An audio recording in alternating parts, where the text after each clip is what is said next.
All right, ladies and gentlemen, this is a very long time coming. Very long time. We have our special guest, Ray. I have been wanting to talk with Ray for a long time. We have connected. We've talked before, but there's some stuff we've never gotten to before, and regardless if it's heavy or whatever the case is, I just appreciate you being here, man. Yeah, thanks for having me. Like you said, it's been a long time. Yeah. Yeah, I'm excited. I'm excited too. The thing is, the problem is we could probably talk about anything for a really long time. I mean, we have that personality, we click. So, yeah, we have a lot of things that we can talk about for sure. Where I want to start with is really in more of like the psychological, mental side. I know that you like to go to the gym. Yeah. And that's part of your mental. Can you tell me how you've taken care of yourself, not just physically, but mentally throughout even just these last 5 years going through this situation? It's been, repeat that question. So how have you taken care of yourself just mentally and physically throughout all the stress of these last 5 years that you've had to deal with this situation? Physically is probably easier because when I started in law enforcement, they always preached about have a relief. Right. And so for a lot of guys, it's different things. For me, it was the gym. Right. And so I would always choose to either work out before I got home, take the stress off that way, because you have a family and you have people that are excited to see you when you get home from a long shift. So that part has always been there for me. During the last 5 years, I've needed more than just the gym. And so, I saw a few therapists just to kind of help me cope and process with everything that's been going on. Because even though I have this huge case going on, right? You're still a dad, you're still a husband, Right. and you have these other duties that you have to still handle. And so sometimes that was overwhelming. Um, so yeah, it was mostly the gym, decompressing that way, and then when things got too much, yeah, I'd go to counseling. Yeah. And I'm sure that with something like this, the amount of stress that it puts not only on you, but on your family. And like you said, you're trying to balance out your life, but you have this very public, very involved, very media driven situation. And what I wanted to ask you really was a little bit more about your background, how you became a police officer, okay, and then kind of get into how this case has compared to maybe something you've ever dealt with before. Okay, so I've always wanted to be a cop. You're probably too young to remember the show Chips. Do you remember Chips? I know it. I saw the newer movie of it. That's probably like the rip off of the original, but yeah. So when I was a kid, there was Chips, the original, and I was always fascinated with the cops on there. They would show pictures of these guys arresting people or helping people. Right. And so as a kid sitting in front of the TV, you're like, man, that would be a cool job. Right. So I started always with that. I started back in 2001. Okay. There was an opening. I tested. It was always something I wanted to do. Right.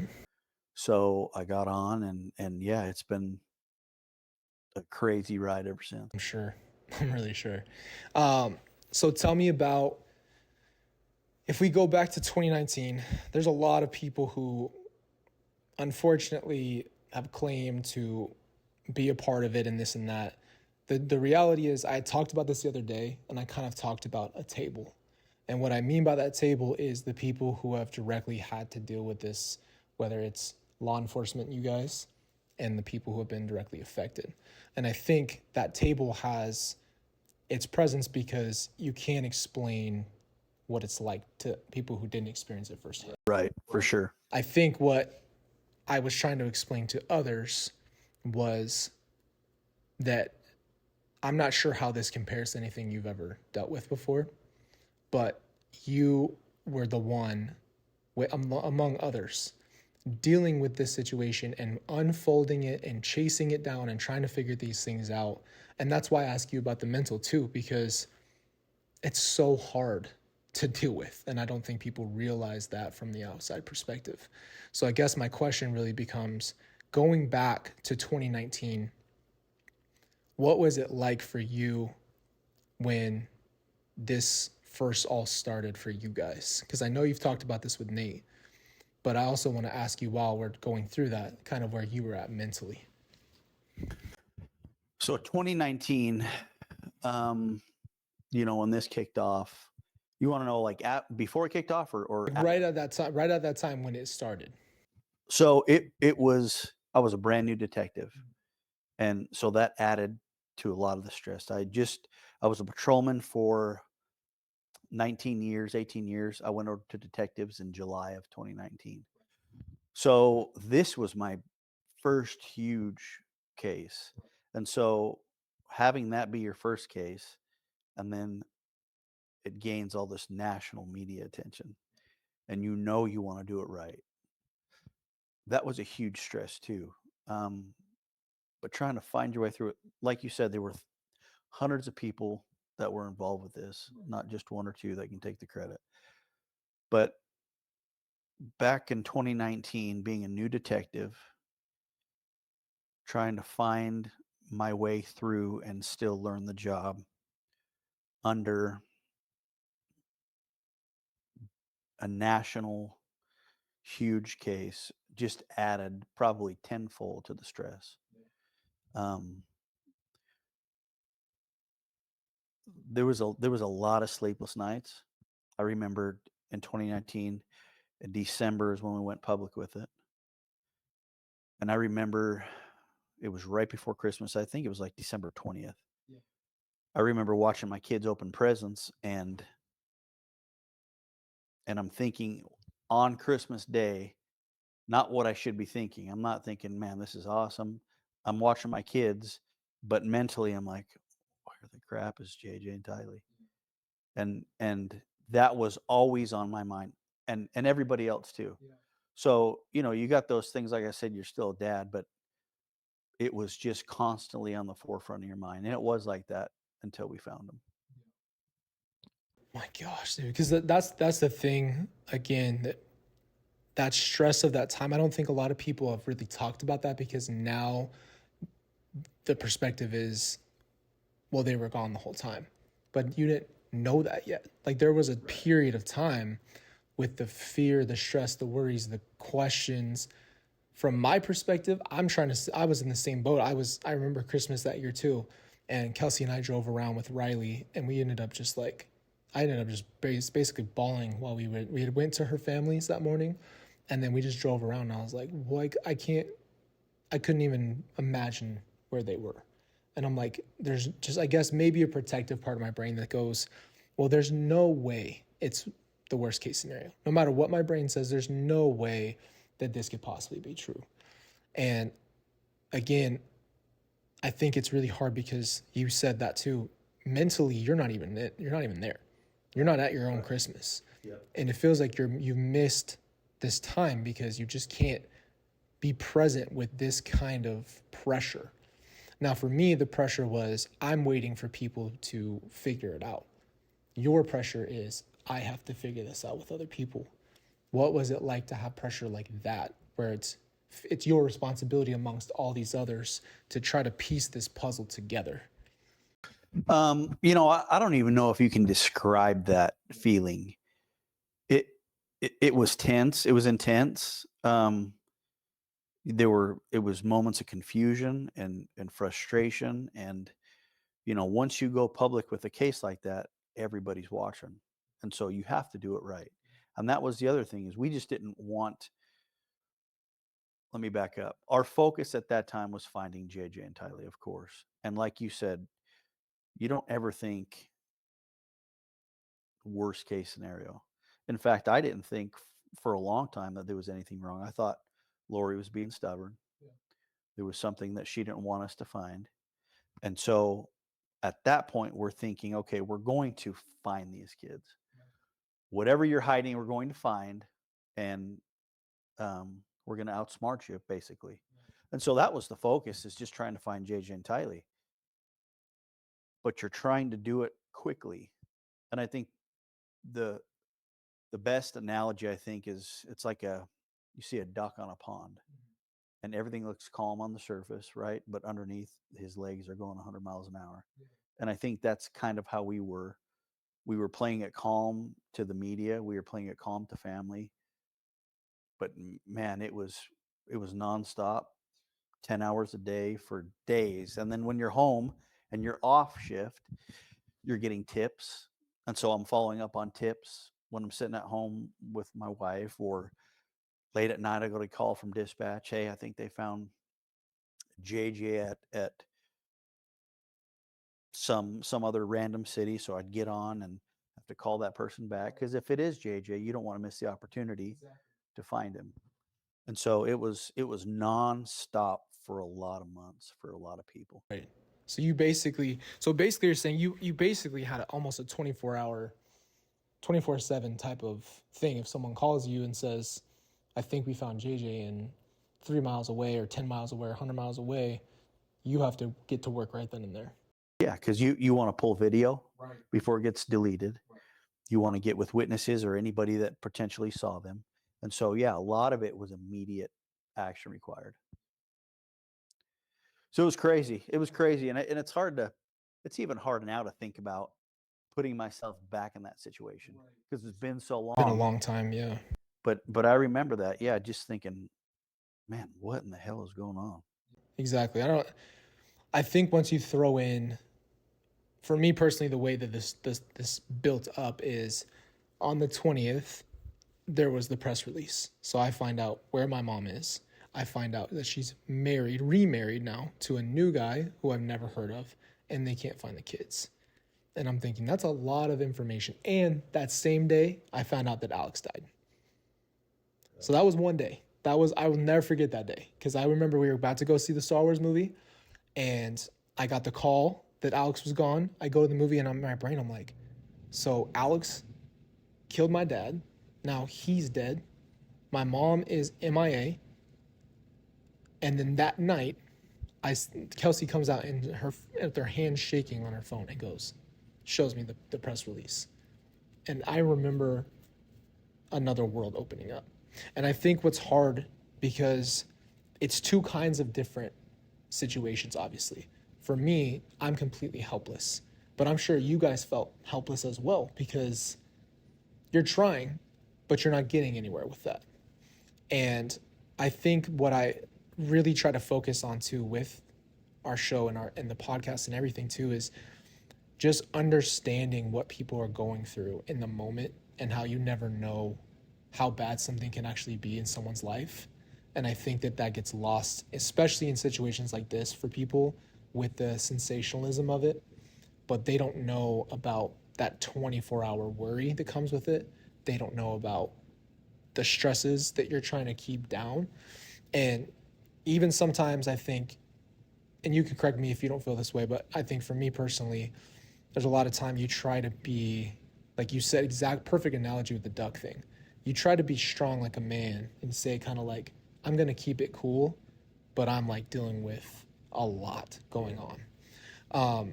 One of the questions, I remember you bringing this up, and this is what really affected me, because I remember you were talking about how there was that time period where there was a lot of fear about Alex. And that really affected me, thinking about you driving home to your own house and thinking about somebody possibly coming after you. How did you handle that during that time period? So I didn't. It's interesting. So on December 3rd, it's my daughter's birthday, and that same day I happened to interview Melanie Boudreau, and she was in the police department, and we had just served the warrants on the homes, and I was, I wasn't getting any cooperation from her, and so the very next day, no, 2 days later, Ian comes in and he drops that bomb with their zombies, and they believe that they're there to take care of these zombies when the time comes, and oh, by the way, Hermosillo, you're one of the darkest ones, and they believe that you're Cain, and Cain from the Bible. Cain from the Bible. Cain from the Bible. And somebody else was one of Cain's followers at the police department. I don't remember who it was. I think it was Detective Hope. Maybe it was Ball. But they're saying this stuff, right? And Alex is in the wind at this point. So, yeah, then you go from worrying about yourself, you're still worried about the kids. But then it's like, okay, if that is the truth and they really believe that, which, there are crazy people on this earth that have no problem harming a police officer. If they really believe that, am I in jeopardy? Is my family in jeopardy? And so, yeah, I mean, I have to go home and have that hard conversation with my wife. Like, look, she knew about the case, but now it's taken this turn. And so take a different way home. Always look in your rearview mirror before you close the garage. And then I got to worry about my kids. So I would always pack a gun everywhere I went. And my daughter noticed, and she asked why I was always carrying. And of course, I never told her. But it was stressful then until we learned that Alex had passed. But you couple all that with worrying about your family and then everything else. Like, brother, there was times I thought, like, I'm drowning here. Like, I don't know. It was a lot. It was a lot. Like you went through a ton. And it was probably a different type because you were losing people left and right. You had no clue where things were. But it was just an immense amount of pressure and a little bit of fear with what's going on. And yeah, man, it was a crazy time. Yeah, and that's why I bring it up, because I'll share a story with you that I haven't ever talked about at this point. So I don't remember when this was. It had to be, I think I knew Alex was gone, but I was really scared because I knew about the list, and I was just I didn't know who was going to come. I assumed once my mom disappeared that she might show up because she knew where we lived at that point. Like, she'd been to my apartment. We were in the same apartment that we were in before everything happened. And I remember I was doing some 50 Cent gangster stuff, right? Like, I was so scared, and it was so dumb. But Kelsey and I were talking, and she was really scared. So I go, I think you should go spend the night at your mom's just to give you some peace of mind tonight. We're just both at a point where the anxiety of, like, everything you could possibly imagine. And that's what I think what's hard is the pressure of that anxiety.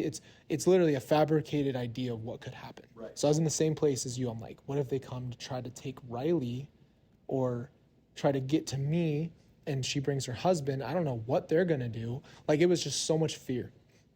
And I remember, so they go stay there at her mom's. And I laid up in bed all night with a 9 on my right then. At that point, my tummy was hanging out, and I'm like just sitting there like an absolute thug, just like waiting. And my plan was basically, if my mom shows up with Chad, I'm gonna hold them at gunpoint and literally just call the cops and wait and make them answer questions. That was the plan. Yeah. So if they ever come to my house, it doesn't matter what you say, I'm going to just point a gun at you until the cops show up. That was basically the plan. Because I think people might miss the fear.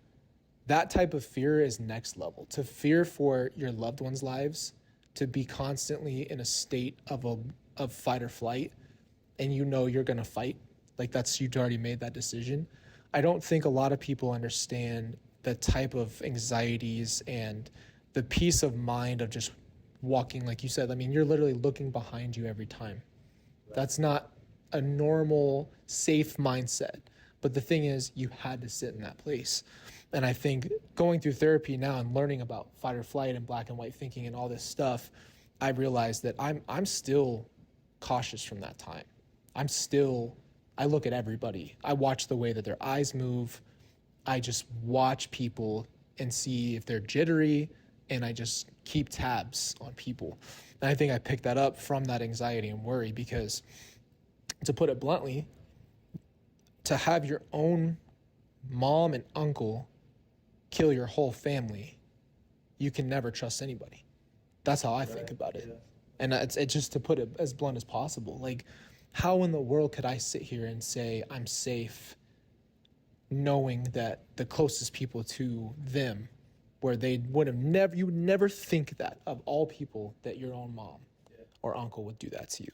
So I think that the anxieties and pressures that come from that are otherworldly. Yeah, and I don't think people understand, and maybe some of them out there do, but like you said, it's the people you trust, right? And you're supposed to be able to trust them. And for me, when you're in law enforcement, you're always looking over your shoulder. Um, but it's a different type of anxiety when you have to worry about that at work, and then you come home and you're supposed to be in your safe place, and you're not, and you're looking out the window to make sure. And I would hear Alex and Chad and those guys, your mom, talk um, on the phone when Ian was recording, and I would hear my name brought up. And how do we get Melanie would say, how do we get Hermosillo to stop? He's not going to stop. Asking Alex's advice, and then you hear Alex say something to the effect of, "Yeah, I can handle it," or I don't even remember what it was, but it was like, okay, what do they mean by that, right? And it's a different feeling to hear those type of people name drop your name in a conversation and talk about how to get you to stop doing something. Right. What does stop mean? Exactly. So it was all that going on, but it was short lived, thank goodness, because a few weeks later he was gone, and so I didn't really have to worry about that part of it anymore. Which helped. Yeah, I'm sure.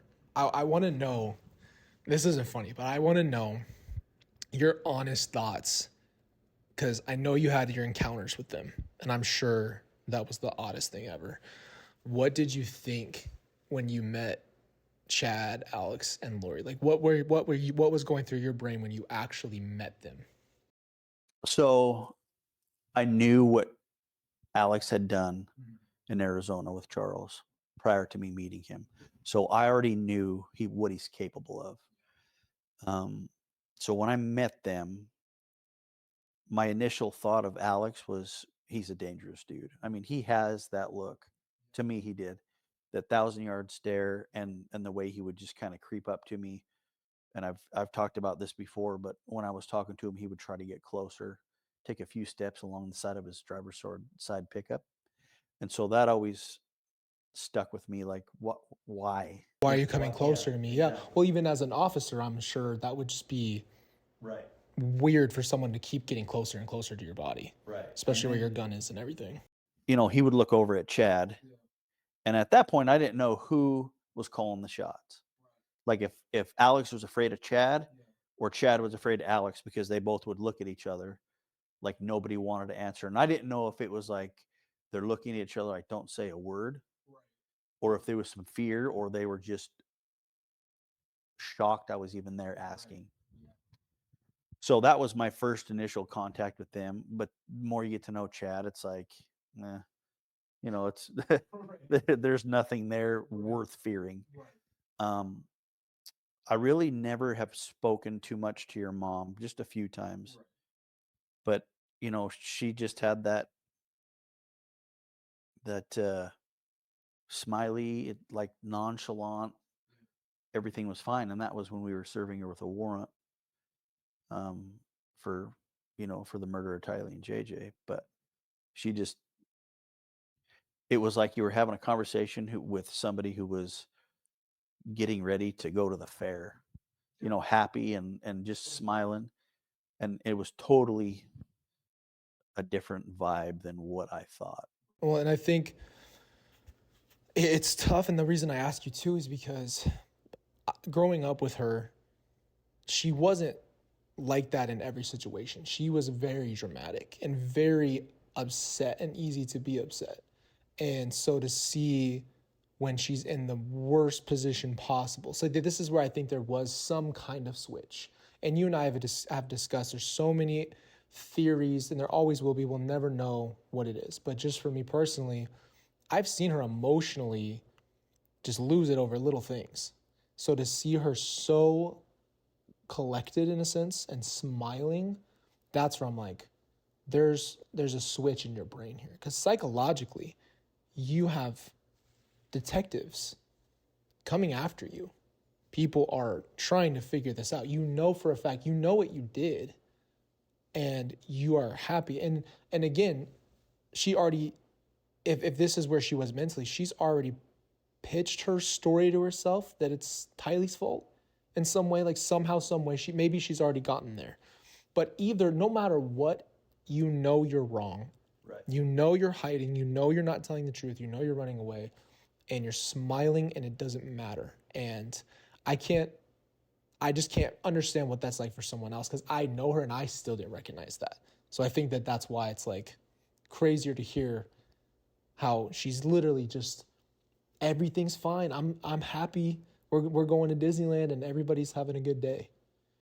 Yeah, and that's, that's, I think, initially when we would see or hear the video when Ron was talking to her, initially you think, man, these kids are just somewhere, because the way she's acting Right. isn't what it should be. But the thing I never understood, Colby, is how did they think they were going to get away with it? That's a great question. What did they think nobody was going to miss JJ and Tylee? Like, yeah, for a few months, but did they think they were going to get away with it forever? Because eventually someone's going to say, "Where's my sister?" Or "Where's Tylee, my niece?" Or "Where's JJ?" You know what I mean? So to sit and think that the reason she was giving was what she was saying, it's like I just can't wrap my brain around it. And I think that's a great point, because even in that time, I remember texting Tylee and getting those birthday texts back and just thinking, I've tried calling you, like it shouldn't be that hard for you to pick up. I assumed she had been through so much and she might be angry. And I know that my mom had pitched that somebody was after her. So she was trying to tell me, I'm being really cautious. We're being cautious. I'm protecting us. And I'm like, who is after you? Like, I'm trying to understand her, but I'm also like, well, this is really erratic behavior. So there's no way that you're like just crazy. Like, there's just something, there must be something more, but I don't know what's going on here. And so I think that it's so confusing to me, because she's even like this right now. She's so okay with everything and cold. And I just can't understand that. That has to be something that already existed. Is that coldness towards, like detached. exactly. Yeah. Like, bro, I watched Dexter, and he even is like willing to die for his son. I know it's a TV show. Like, people, I said it the other day, and people are like, that's a TV show. I'm like, I freaking know it's a TV show, bro. I'm just telling you that even when they made a monster on TV, he had empathy for his family. He was broken over the stuff that happens to his family. So I think that that's what's, people don't understand what I mean, is she's completely detached. She couldn't care less. And she has her own fantasy world that we're all living in. Yeah, and the other thing too, that was kind of confusing was everybody that we had talked to that kind of knew your mom kept saying what a good mom she was. And so you get all these people, and then Witnesses basically saying, right. attesting that she's a good mom. I'm like, well, okay, well, maybe that's the case, and there's something. So you kept toying back and forth, like we would flip flop. I remember having conversations where it's like, what's the deal with her? You know, convincing. Convincing, yeah. And that's a great point. Take me to when you found out she was in Hawaii, because I know where I was at and how I found that out. But what was it like for you guys when you find out they're gone and now you find them? What was that like? So it was actually, I mean, we had been looking everywhere, and we were getting tips. There were people from Hawaii saying, I think we've seen them here. And then confirming it with cell phone data. Um, and then the biggest thing is we had surveillance on them and confirmed it was them. And then I thought for sure we're going to get some answers. It's like, finally we found them. Okay, now we can corner them, and we're going to get some answers. But when we got there, brother, like, she was defiant. The first time we talked with Chad, he was scared to death. And so that was when we had served the warrant in January of 2020.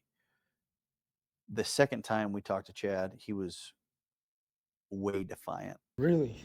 When your mom was arrested. And so once she was arrested, I thought, okay, we're going to find the kids because nobody's going to sit in jail. Hell no. That's so the stupidest thing ever. That you're gonna sit in jail for nothing, for no reason. Yeah, we thought for sure, okay, we're gonna close this case, and then nothing happened, and then it's like, oh my gosh, like then our feelings, I think everybody's feelings switched to where this isn't gonna turn out well. Yeah, and I think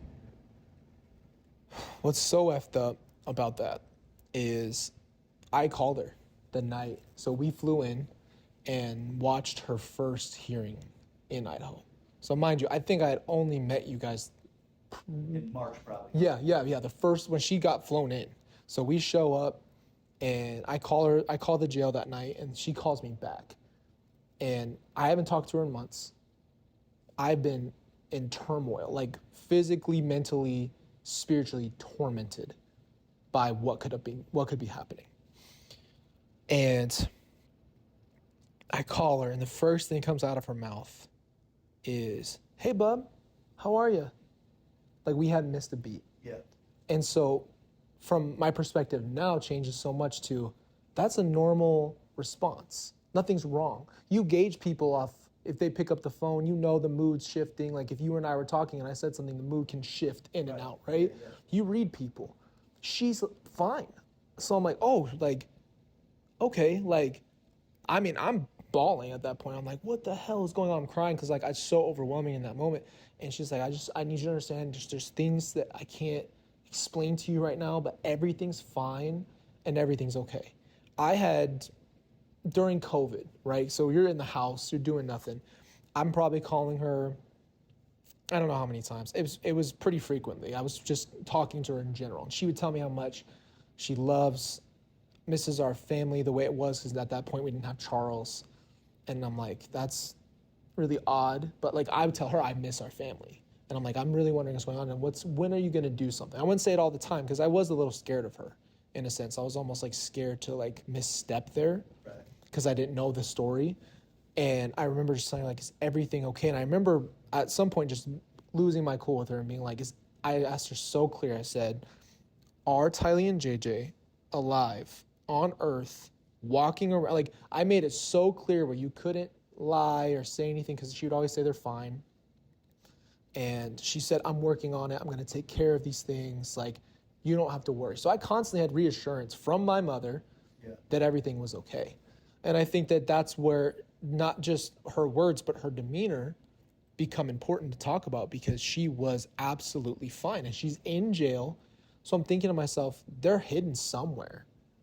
There's no other option. There's no other way that it could be. There's no way she's fine and they're not okay. And obviously I played with that idea. Is it possible that they're not around? And I'm thinking to myself, no. Because you're rationalizing that whole time. And you have to, and you especially, that's your mom. And so you know her and you know there's no way she's gonna hurt my brother and sister. Exactly. And I don't think anyone really ever would think otherwise. Anybody in your spot would think the exact same thing. And the thing that is so hard about this, and one thing I'd love to bring up too, is you like you said, you add in the public opinion. Now it's a shit show because they are bringing in their opinions and they're going, you're sketchy, and you just add a whole nother layer of TV shows and all this other stuff. And now we're backtracking and digging up Lori's past. And now, to me, what happened with the media and why you and I have talked about this too with the podcast, like creating your own media, because media they see and they know exactly what to serve on the plate. And there's so much more. But what they were doing to me is tainting the investigation at that point. I understand that this is a big, real, crazy thing and you're trying to loop people in and get views. But Tylee and JJ haven't been found, and you're talking about her first husband, her second husband. You're trying to figure out what's going on here. You're trying to talk about every single one of the marriages and her past and all these other aspects. And I'm like, put that to the side. Yeah. I promise you, you can talk about that one day. But I remember the day, just to backtrack a little bit, I remember the day that she was supposed to show up with the kids, when she had that date. And I remember when she didn't, that's the same thing. It's that feeling of, okay, like, this doesn't make any sense. And that's what put me in that position of the flip-flop now. Now I'm thinking, well, it could have been bad, and then it's like you're just slapping yourself. No, that can't be true. I can't go to that place. Tell me what happened when... And not to cut you off, but to touch on that, we were so excited back in Hawaii that we had found her, right, and we got that court order, and we're like, okay, it's going to happen. This whole case has been nothing but ups and downs and running into brick walls. So that was the very first time, I think, as an investigative team, we had our hopes up, and then it was just like you're crushed, because deep in your heart, and the same thing, you're telling yourself that's not what's happening here. You rationalize it. Deep in your heart, that it's more of a recovery mission now. But you kept telling yourself, and I kept telling myself, like, there's no way these kids are not here. Well, and the thing is, too, I can't imagine from your perspective, too, there's nothing that she's ever done in the realm of funny business. Right. She's never been in trouble. She's never done anything. She has no priors, nothing of that nature. This is just to put it as blunt and objectively as possible, a LDS 40-year-old woman who's just a house mom, basically, and has no type of funny business activity. So it's the same exact idea. Like, even if you look at it from another perspective, it's really hard to be like, yeah, no, it's worse than you could ever imagine, basically. It's the worst scenario times 10. But in that time, it's and again, demeanor and everything and how she's acting and what she's saying to me personally is where I was at. Yeah. And I think that's hard because not a lot of people understand that I was in direct contact, trying to get answers, trying to do it I do it very differently now, but in that time I was very scared to upset her or misstep and say something that's not true just because I was upset. But there's that feeling of possible doom because nobody, like you said, nobody's going to sit in jail for zero reason. Right. It's not going to happen. And when your mom looks like a normal mom, a soccer mom. And so when you think of a monster, back then, you didn't think of she fit the mold as a monster. She had no record. Right. And like you said, the demeanor, the looks, everything plays into it. Yeah, exactly. Because you look at the past and you look at this, and there is no hint of her doing anything. And so you kind of lean that way. And I remember it was crushing when she didn't show up. It was devastating for all the investigators because we had, yeah. I think, not to be a total nerd, but I was watching Breaking Bad, and I don't know if you've seen it. I never really got into that. This is what made it interesting, and I think maybe now because the case. So Charles loved Breaking Bad. He loved it. I was like 16 or something when he was watching, so I didn't really get into it till this time around. What basically the story is, he's a school teacher, total normal guy, same scenario, just totally normal guy, absolutely never done anything like that, keeps to himself, scientist, kind of nerdy dude, just like sticking to his own life, has no thought process of doing anything. And the whole idea is that he breaks bad, right, in his later part of his life. So he's a chemist, and his brother's a DEA agent, and he goes out and he basically just knows that he can chemically make the best meth possible. And he knows he also has cancer and he's going to die. So you give him a motive, you give him, reasoning why. And this is where me personally, I'm breaking down because I can't motively figure out Lori. I can't figure out the desperation other than money. I can't figure out the desperation because at least in these depictions of the show, which is a very great example because it feels like it's realistic for someone to choose the initial bad thing and then say, well, and then once they get in deep, it gets worse. Because once you jump in that pool, now you're with the sharks, and then things start to change really quickly and you make worse and worse decisions. So I think for me personally, I'm trying to, outside of money, I can never figure out motive. And I'm sure you have your own perspective on that too. If you want to share it, you can. If not, I don't want to force you to tell me what you think, but I couldn't.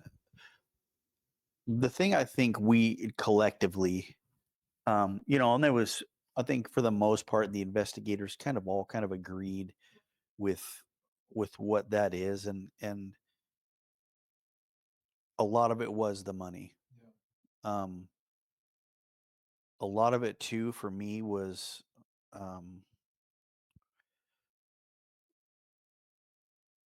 the attraction, her extreme religious beliefs, and the attraction to Chad. attraction. Yeah, I know. I do. I had to say it. I will never I'll never understand get it. how she goes from Charles. Who's so good looking, in great shape, Yeah. keeps himself together like nobody's business, to To then you have Chad, and it's like, what the heck? yeah, there must have been a mental break somewhere. Right. But no, and then the religious part of it and the money. And then for me, I always thought the kids were in the way. And More money incentive, if you really look at it, if you think you can collect their money personally and not need to take care of anybody else. The religious side always hits me hard because, and I talk about it on the channel too, like just growing up and trying to, I went down the rabbit hole trying to understand everything, the mental aspects, what books she read, what she watched, why, what could have influenced her decision making. And I know her, right? I know her well. So I went down that rabbit hole, but like, regardless of your religious beliefs or anything, it's one thing to have an extreme belief or be really, really religious. It's another thing to say, my entire family, my blood, everybody is in the way. And what's messed up for me too is like, well, I had that guilt of, okay, so why was I deemed okay? And the only unfortunate conclusion I have is that there was no money incentive for me. right. And I think you hit the nail on the head with that. It's a hard reality. Like, how in the world, how could it have possibly been, right? Like, we have no idea how far they were going to go. And the thing is, at first I thought it was more religious than anything.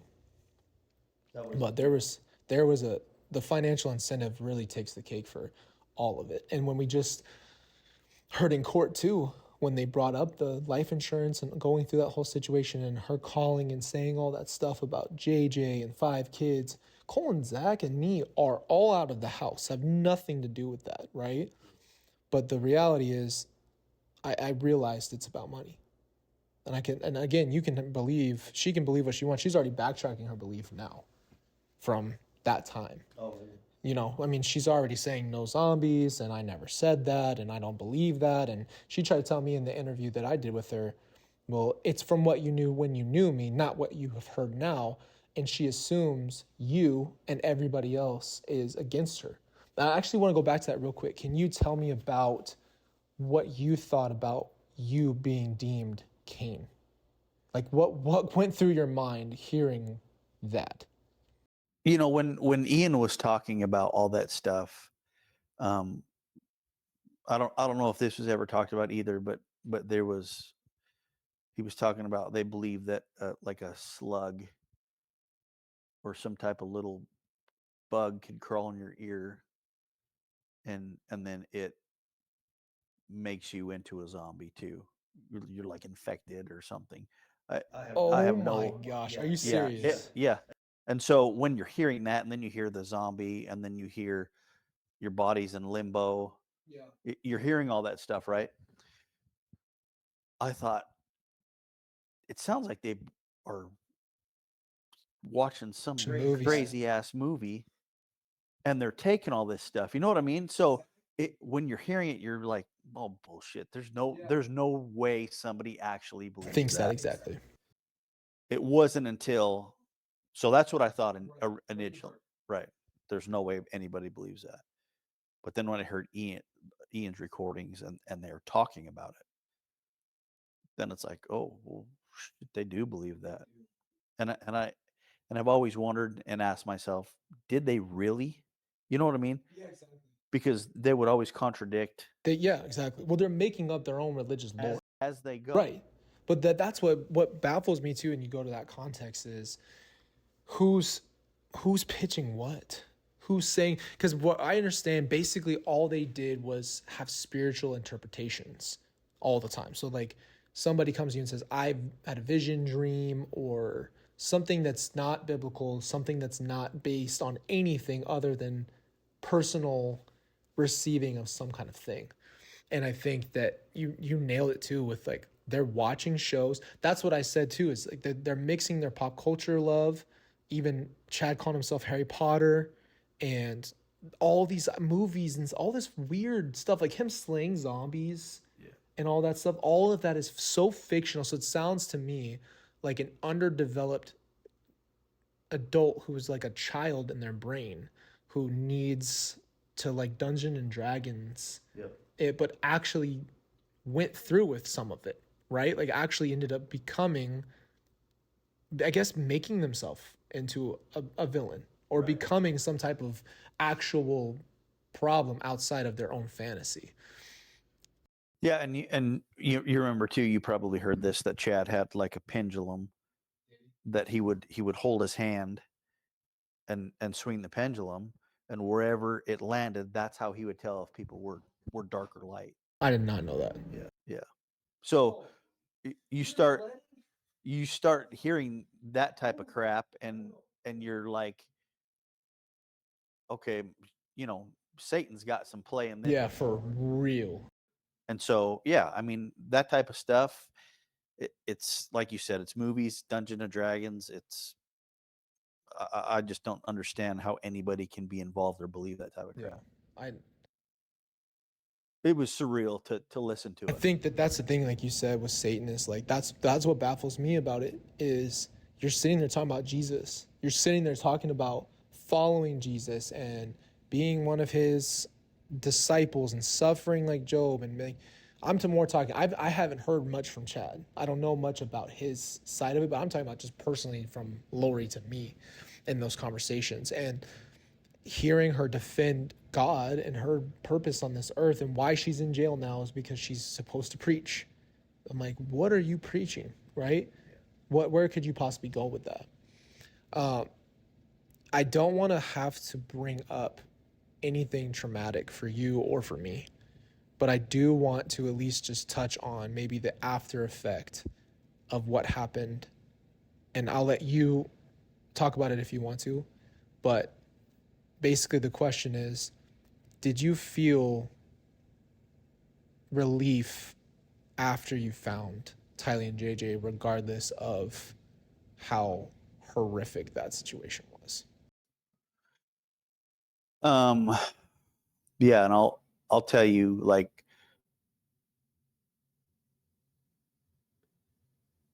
it's when JJ was found, and we were still getting him out of the ground. And then when my personal, and there was a lot of people there, a lot of people doing stuff, and they all had their own times probably and feelings. But when they cut into the black plastic and I saw hair, and I knew in my heart that was JJ. Everybody knew. I mean, you could hear a pin drop in that backyard, Colby, and there was a lot of people there. And then we hear Chad's fleeing, and we get him stopped. When we're driving back to still get JJ out of the ground, I remember it was Ron and I, Ron Ball. That's when I got emotional with relief, because it's like finally, after all these months of endless people and hours and heartache and sleepless nights, finally we found this little boy. But then it was like confusion and anger, and I probably had every emotion, felt every emotion driving back to Chad's backyard. But it was relief. It was relief and sadness, and yeah, I'll it's weird how your mind works when you're faced with something like that. It's almost like you detach and you become numb to what you're looking at while you're working,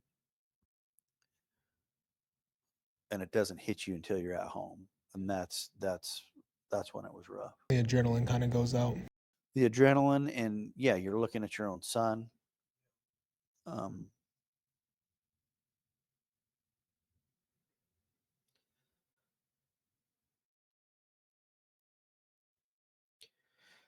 it's just, you were so emotionally invested,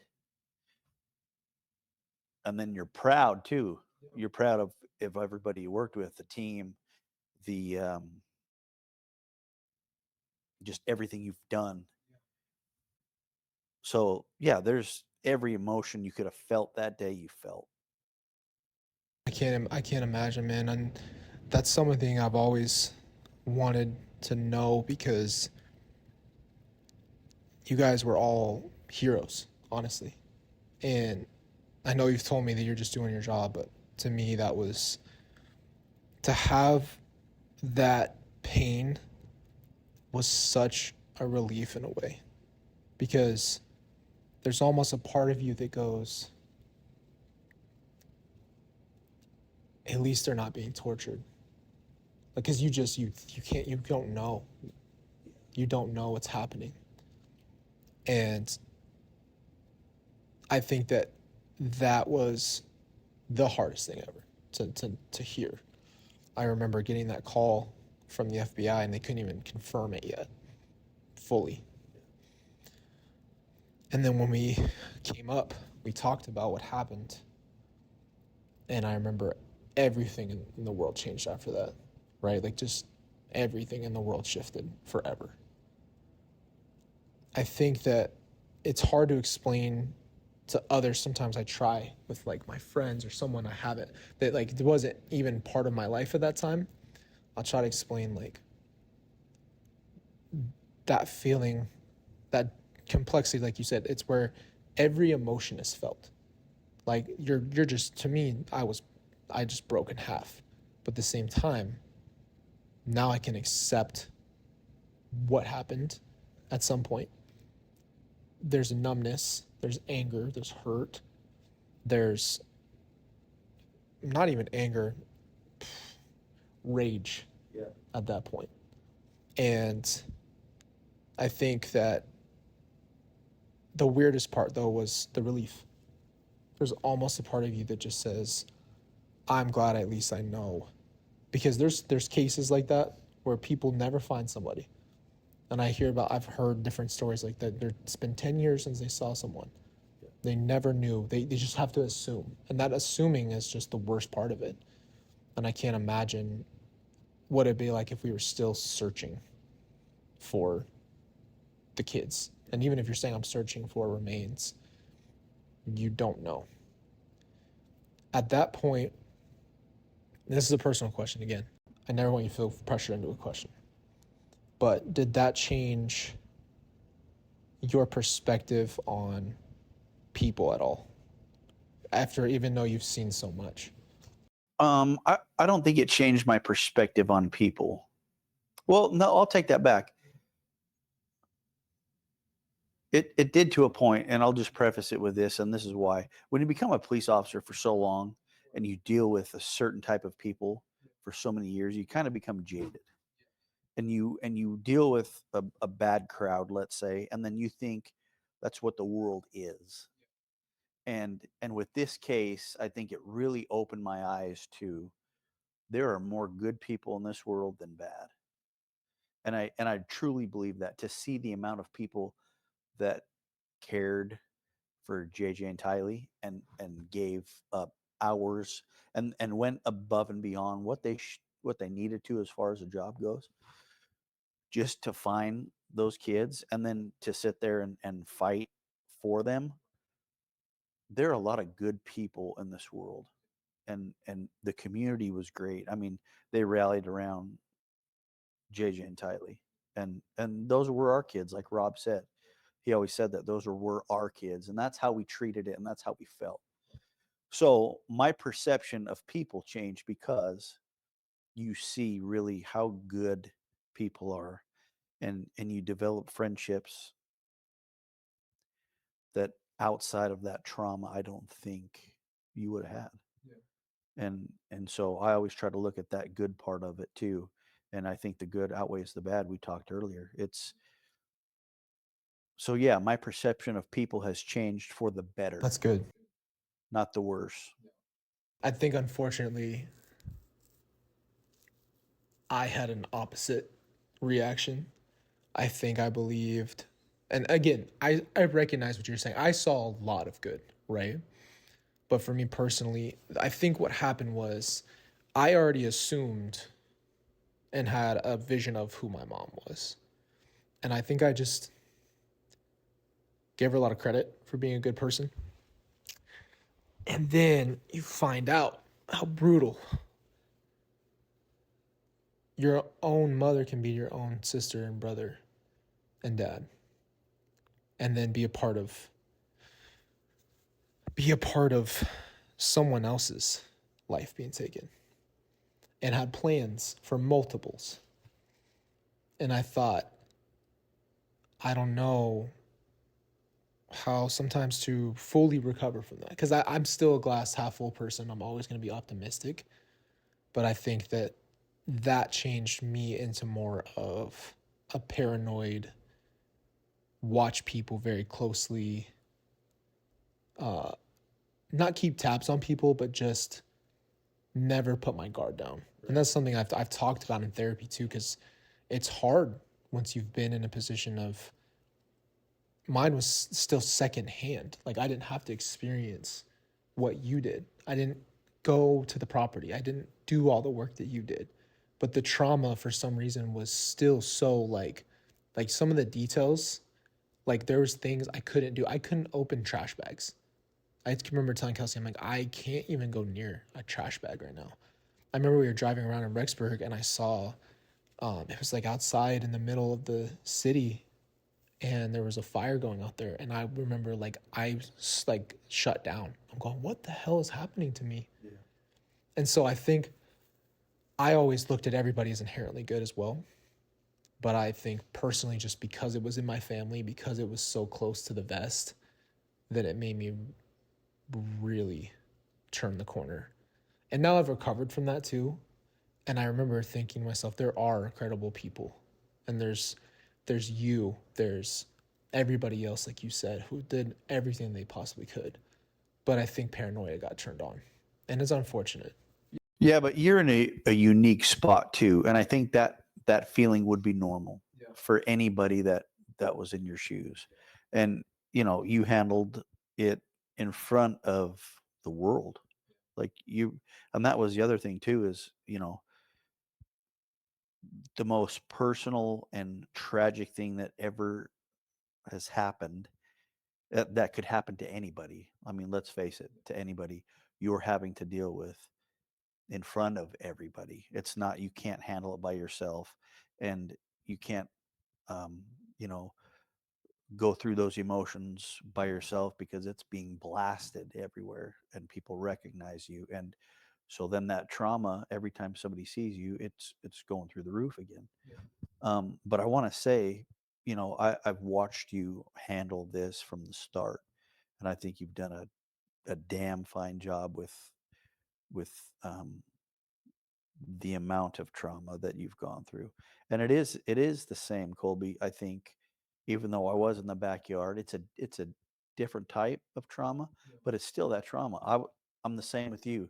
I couldn't look at, every time I see a white trash bag with a red drawstring, I think something, or a green bucket, or the way the leaves fall. Sometimes there was the tree in his backyard that I was running on a treadmill in my gym, and there was a tree kind of out the window that like that. And I just remember it takes you right there. Yeah. And you're like, what am I doing? So yeah, your trauma is just as real as mine, even though you weren't back there. It's the same thing. But I think you've done a damn fine job Thank you, brother. Seriously. I think you bring up a good point. And you know how much I appreciate you and how much love I have for you. I think this, just a sidebar on that, is how grateful I am for this turning into something real, because I would have never had an opportunity to know you had this not happened. So I think that's how I still look at things positively. So I'm not just negative, right, all the time. I wanted to make sure that was the case. I'm not just this negative, everybody's the worst person in the world. Like, no, it's not like that. But I think some people obviously are like, well, why are you talking about this?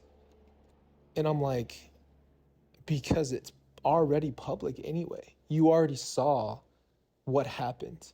So my job, and not a job, I guess not even, I guess responsibility in some way is to, at least if you're going to know how I feel or talk about it or experience it, you'll get it from the sources, and we'll try to focus on what can come next with it. But I'm talking about it because, yeah, it was everywhere. I remember before they even found the kids, we were watching, or we went on our YouTube TV, and I saw it was Trump and my mom side by side as the top two stories.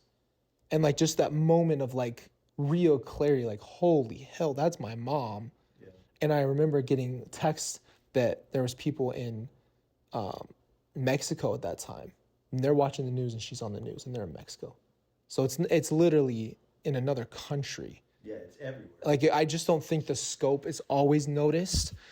But for me personally, it's like, I wish, what I did personally was go to YouTube a lot. I was either watching some pastor talk about hard times. Honestly, I don't know how many times you probably look at my YouTube, hard times, or like some type of make it through, try to get through it, or even listening to people on podcasts talk about their most trying moments and them going through things. And you just almost feel more human when you feel like people understand you. And I felt so misunderstood. Yeah. Because I'm like, nobody really gets it. Like, just from, at least from my perspective, like it's everybody in my family's gone, and now my mom's gone, and it took me so long to get to the point here where it's like talking about it has become therapeutic, but there's other people who have lost their brother, their sister, their mom. They're like, they've gone through something similar. Right. And I think the whole goal is like, what we're doing is trying to help other people be able to create resilience and keep going in life. And I think that a lot of people do get stuck in their trauma, and I think it's unfortunate. Yeah, and I think what you do too is you normalize. It's okay to have those thoughts, because when I first started having them, it's like, why am I thinking about this, or why is that triggering? Why'd that get you? Yeah, and it took going to counseling to realize it's normal. So when people are going through trauma and they have those, I think it's good that you can let them know it's normal to have those type of things. But like you said, you also have to continue to work on getting better, right? And not getting stuck, and finding what works. And I think when you start getting stuck in your trauma and not understanding how to deal with it, or thinking that it's just you going through this, that's when it gets dangerous. Yeah. But I think your YouTube channel has reached a lot of people, and you can do a lot of good in that area and get people to understand.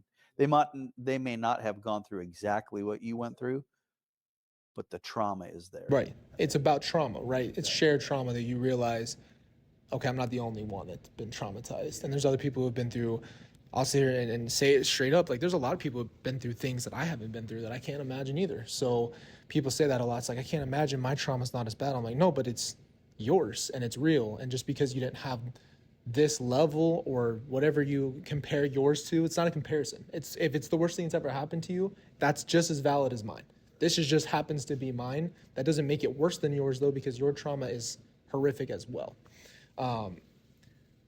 If you could share something that's helped you personally, what would it be, like, in kind of a coping way? What's something that's helped you, like, being able to just, whether it's the relax, I guess is the word, or break tense? Like how do you, I guess even in a regular basis, how are you able to vent out all of the hard stuff?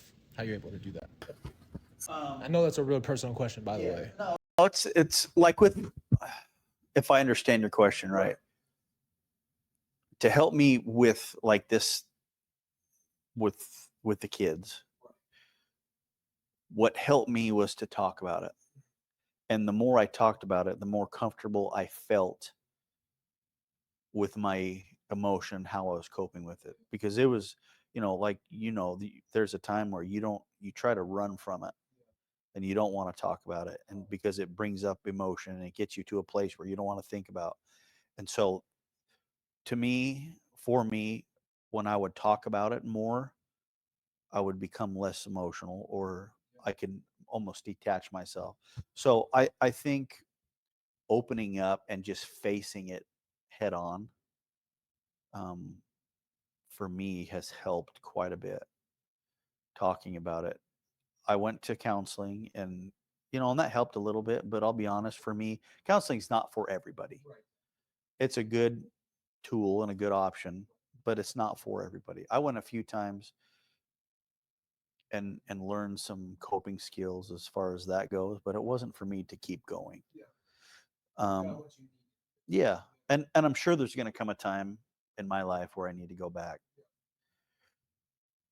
But I think having people around too that you could talk to, and that circle, that tight circle where you feel safe enough to open up, was huge for me too. My wife, my close friends, the guys that are out there that day, we always talk about if somebody's having a rough day, they can come to us and we know exactly what they're feeling. Yeah, yeah, it's an unexplained thing. Yeah. So you have to I think, talk to somebody who has gone through trauma, right?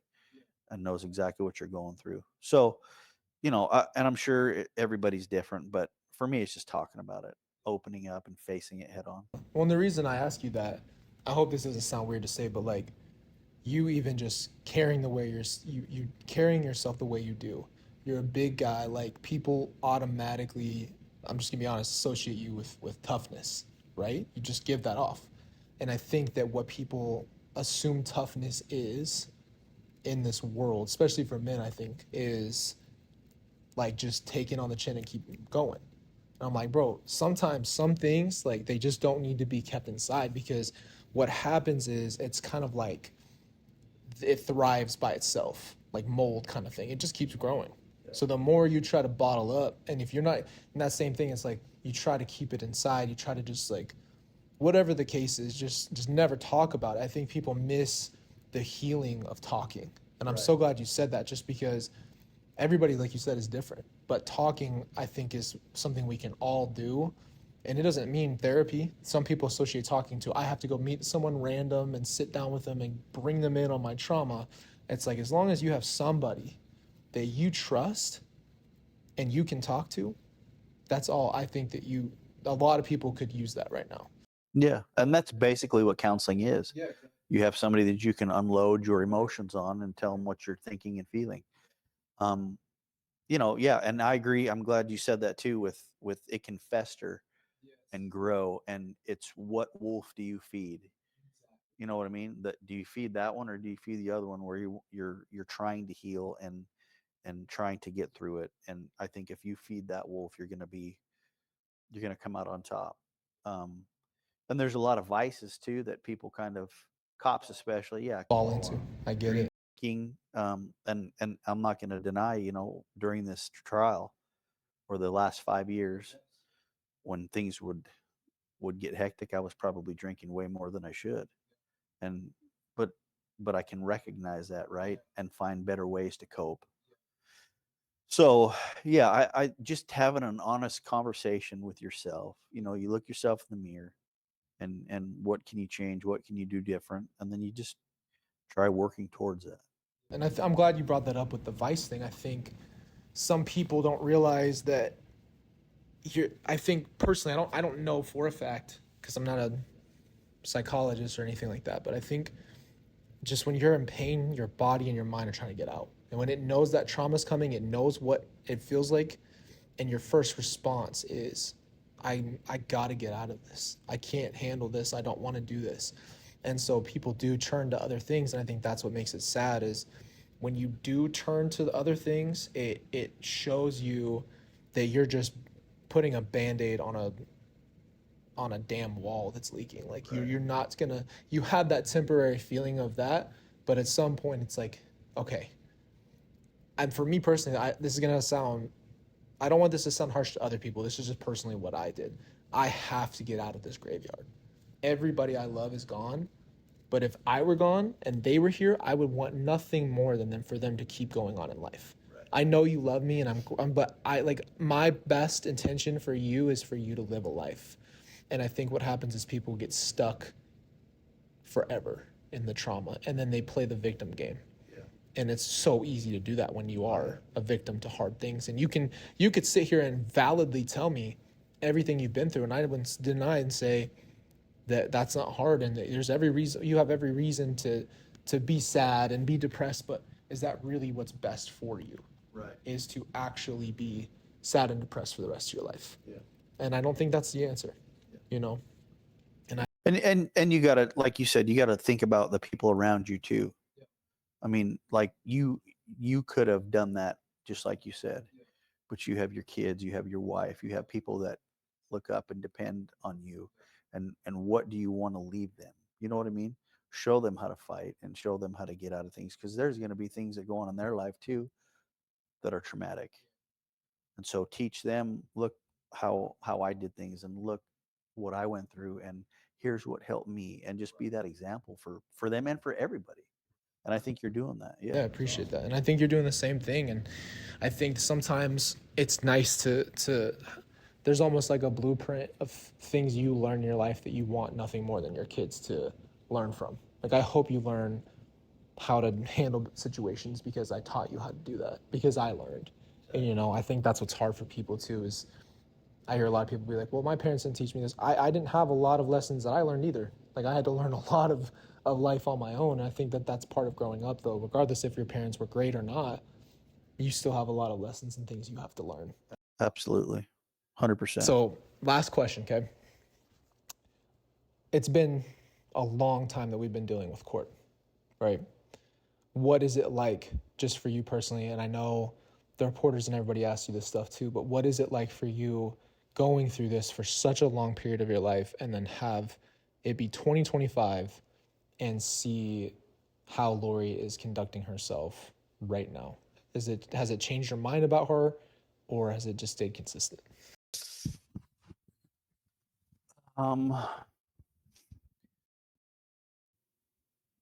It's probably stayed consistent. Yeah.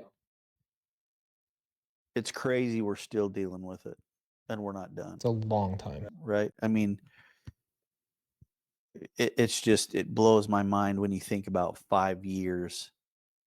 5 years. When you say that word and you think about everything that's gone on, it's crazy that it's still happening. I think watching her still, she is,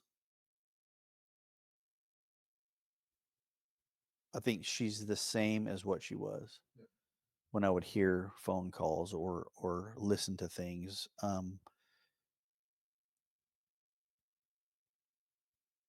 She likes to be right. To hear her represent herself and to kind of question people. She doesn't.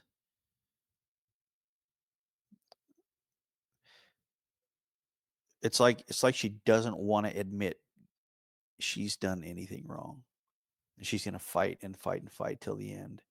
Even though I think she probably understands, and this is my opinion, but I think she understands what she did was wrong, and I think she is very stubborn and selfish to put everybody through this still. But I don't expect anything less from what I've seen the last 5 years. And it's sad. I hope she just eventually says, you know what, let's just get this over with. I don't want to create trauma and for anybody else, and make them get up on the stand and testify to things that I've done, especially with you or family.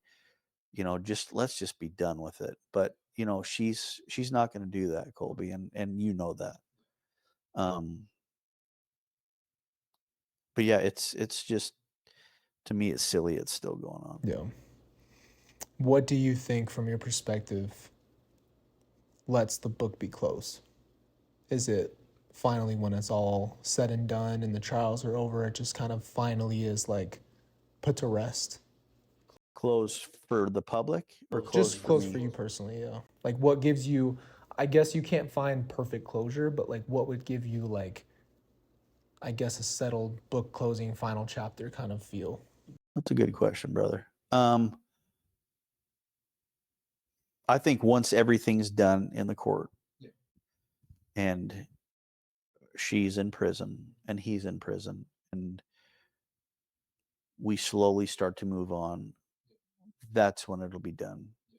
Like you said, there will never be complete closure. I'm not the same person I was 5 years ago. You're not the same person you were. You never can be. It's just not going to happen. Too much has changed. You've been faced with way too much. So for me, it's the new. I guess it's the new norm. You know what I mean? That old way of thinking and kind of the Ray before that is different than the Ray now. And so, will it ever be closed? Probably not. I mean, we'll move on, and I hopefully can retire and live my life and have grandkids, but I will always have Yeah, this. it's always a part of you. Yeah, it will never change. That's the thing too. I told you, like, I think that you're just as affected as anybody. And like you said, no matter how the different perspectives are, it's always a part of you. And like, that's always my hope for you and for everyone else who's been a part of it on either side, whether it's family members or everybody who put the work into it, has some kind of moment of, okay, I can move forward. Because when she's doing this actively, like you said, and being a total ass of herself all the time, it doesn't feel like you can really stop. Because now YouTube's going crazy with it. Everyone's talking about her. She's making it worse. She's bringing up old wounds. She's recutting people. Now she's talking in her own way. So I think that that's what it's like. For me personally, it's like the closure, I think, like you just said, comes with eventually when she's done trying to scream and yell about it. Eventually, you'll just get to a point where you can say, "I'm ready to move forward," and it's time for that. You know what I mean? Agreed. And the thing I want, because every time they do court, right, it comes back up, and then you really can't put it behind you. But the thing that I really want to hit on is you're doing this podcast to help people deal with trauma, right? And for me, the thing as law enforcement, I want to hit on is the cooperation between everybody. I think was something that normally does never happen with multiple agencies. I want it to be kind of like to show the law enforcement community the example of you guys can work and share information and get the results that you can get, because that's the most important thing to me on the law enforcement side. And so when I do these, I want them to know that, I'm not doing it to relive trauma. I want to show the law enforcement community that multiple agencies can work together and it cooperate, and it's okay to not be okay as a cop when you deal with stuff. And I think that's super important too, because like you said, you're supposed to be tough as a man, and you carry a gun, and that was the way back in the day mentality. But I want to show police now that it's all right not to be okay. It's okay to go on and say you have vices, or to say that you needed help. And so I hope that reaches the law enforcement community too, that that it's okay to be that way. Um, but yeah, I don't think there'll ever be a full closure. Right. Well, and honestly, I freaking love that you just said that, just because exactly what I've had a couple people reach out and talk about, you know, serving the military and having that mentality and that same thing. And now they're trying to heal now because there wasn't a push of, I guess, acceptance. Like we're just talking about now. It's just kind of becoming more like understanding, like, okay, so we're all suffering for a long time, but we had to play it off. And now it's becoming more like, it's kind of getting old to try to always pay it off. And you never know how long you can actually handle pretending that you're okay when you're not. Right. And it only gets worse if you're not talking about it, like you said. So I love that you said that about law enforcement too, because you guys are experiencing things that no one else is. And that comes with a toll. And I know, and that's why we're sitting here too together, is you have a toll in a completely different perspective, and everything you've had to go through with the same exact scenario, but from a total, 180 side. And I think that it's just really important, like you said, for people to realize that you're a human being and you're trying to figure out life. You're trying to make it through. And a lot of time those vices are there because you're just trying to keep going, and you don't know how much longer you can go, but at least there's something there that you think is helping you that's might be making your life worse. But in the moment, it feels like it's supposed to be there. So I'm really glad you said that, because I think that that's, we're talking about trauma, and everybody has some kind of trauma. Absolutely. So I think it's important to hit on it and say there's nothing wrong with the fact that you were traumatized, and it's okay to not be okay. I think that's the best way to put it, is stop trying to pretend. Yeah. Like, how long can you keep that up for? And for me personally, I always take it to the place of, you never know if someone's going to make the ultimate decision to take their own life because they couldn't handle the load anymore. Yep. And they felt so alone, but they wouldn't even try to talk to somebody, or they didn't have people reaching out. Whenever the cases, people make that decision. And I've been in that place personally, and I bring it up because it's like, there's times where you're at your lowest, and everybody's going to have their lowest. Doesn't matter how low that is, but you're going to hit your lowest at some point in your life.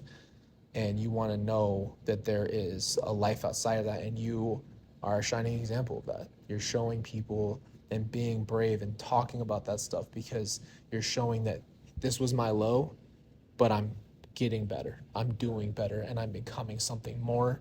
And I love what you said about just kind of splitting yourself into two, because it's like that.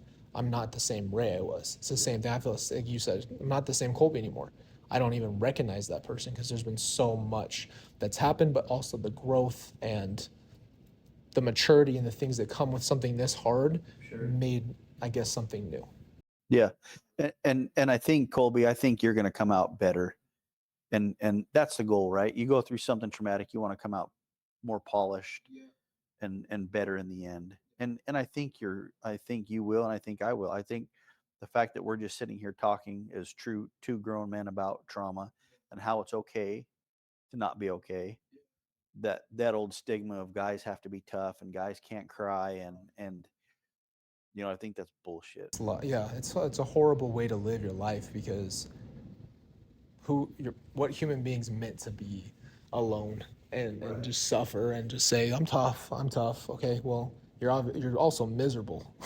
You're miserable when you're alone like that. But that's when you're a young guy, that's what you think, right? I got to be tough. I got to put the world on my shoulders. I can't show emotion. And I did think that. Yeah, exactly. I did too. Yeah, and you don't want your son, or I don't want my son to have to think that. So I think it makes you a better man. It makes you a better husband, a better father, a better example to people. And I think that's what we should hold on to, is that positive part, that we're hopefully in some way making society a better place. Exactly. Man, that was I just appreciate you. Thank you for doing this. Thank you for being here. Thank you for being vulnerable. Thank you for talking about your trauma so openly, because that's not easy. And I know that you've been through a lot. I tell you this all the time, but I'm going to say it again. You deserve your credit and your flowers now. I never want you to because like when it was all happening, I never felt like there was a way for me to say thank you to you and everyone else. But like, just I'm trying not to bawl my eyes out right now, but like, just thank you, like bottom of my heart, thank you for what you did for my family, the closure you brought to my family, the closure you brought for everybody else, the things that you put yourself to do. And I know you say it's your job, but like, I think you went above and beyond just like a lot of other people, and you live with something that I live with in a different way, and you put yourself in that position because at any point you could, I'm sure you could have said, I'm not going to do this. You could have quit if you wanted to. You didn't have to do this. And so I just want you to, I want you to have your flowers publicly. I want people to know how much I just have love and respect for you and want the best for you in your life as well. And honestly, thank you for the conversation. I think it's the best conversation I've ever had. Yeah, I appreciate it, Colby, and I feel the same. You've gone through a lot, and like I said before, you've handled it well, and you should be proud of yourself and everything that you're doing with what's gone on. Thanks for having me.